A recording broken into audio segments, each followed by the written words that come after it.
Now, here's where the importance of voltage 1 to voltage 2 expansion and contraction comes into play. As we have seen, I have said that your outer orbit 1 expands to outer orbit 2 and then back again, dragging matter with it, forming the eye. The way that I can prove this is that if we put energy into orbit 1, it expands to orbit 2. So let's apply that to the eye. Well, we can shine a light in your eye and your pupil closes, which seems to be the opposite way to what I've just described. But voltage 1, orbit 1, is trying to expand to voltage orbit 2. But orbit voltage 2 is fixed. So, while it's pushing outwards, what happens to your pupil? It pushes inwards, cutting off the light, which is why your eyes hurt if you stare at a bright light, because it's literally trying to rip your eyeballs. So, now that I have shown the correlation scientifically, just by shining a light in somebody's eyes, you will see that voltage 1 expands to voltage 2. Now I'm going to put up pictures which show that the torus ball shape encompasses pretty much everything, and energy flows outwards, causing, with your eye, lots of lines. But if this energy is focused correctly in a structure that is told by its DNA that this is the shape due to the numbers contained in the DNA, it will form a different shape. So I'm now going to put up more examples of things that started as a ball and ended up with straight lines of energy coming off it. We'll leave it at that, and you can understand what that means by the videos, the pictures and maybe videos that I'm about to show. None of this is scripted.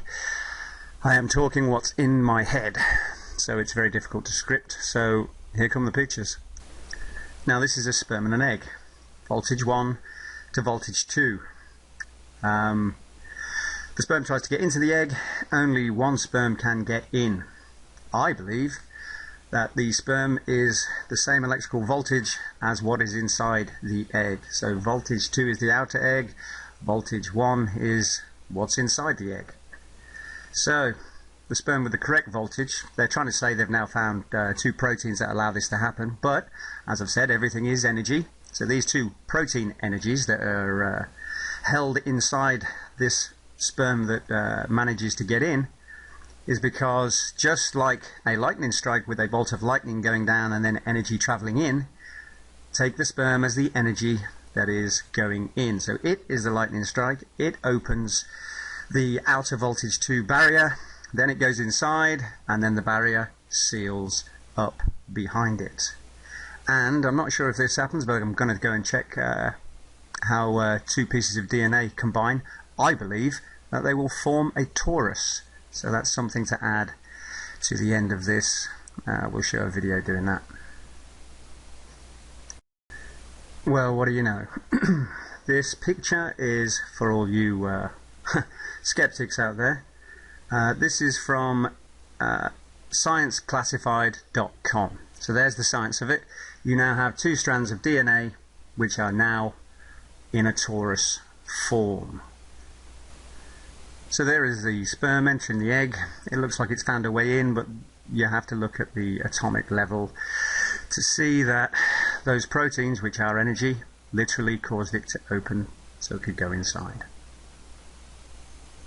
Here we can see the 38-week cycle of a newborn, and as you can see, it starts off in a torus, starts dividing, and eventually becomes a human body. But it starts off as a circle, voltage 1 to voltage 2. Here we see 7 weeks. We had a torus there, just a round lump. Now the DNA has directed it in a different direction, which causes torus chains to form and push out fingers. This is a perfect example. This is the black widow spider. You have your figure 8 with the head and the body. There's your torus there. You have your ribs, as they say, or the strands in your eyes radiating outwards, which gives legs. And there is even an hourglass on its back, which is not an hourglass. It has one large loop and one small loop. Here is a rib cage. Obviously, It's basically shaped like an eyeball, and the ribs are the extending strands of matter. So voltage 1 would be your spine, voltage 2 would be your rib cage. This is the same for all animals and all bones. The backbone there has its inner core where your nerves are, and it expands to voltage 2, which is the outer part of the backbone. From my garden, voltage 1, input energy from the sun, voltage 2.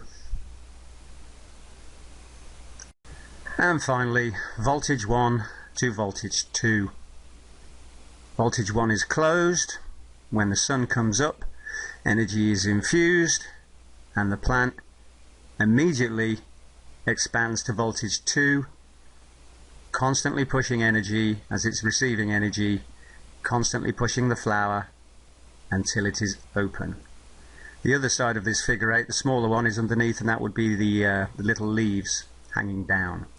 And when the sun goes down, they close back up. No more voltage. All organic life works this way. All plants, all insects. And I'm pretty sure if we pulled up birds, you'd see their rib cages, their hollow bones so they can fly. The list goes on and on and on. Start thinking. My name is Lee, and I am an engineer.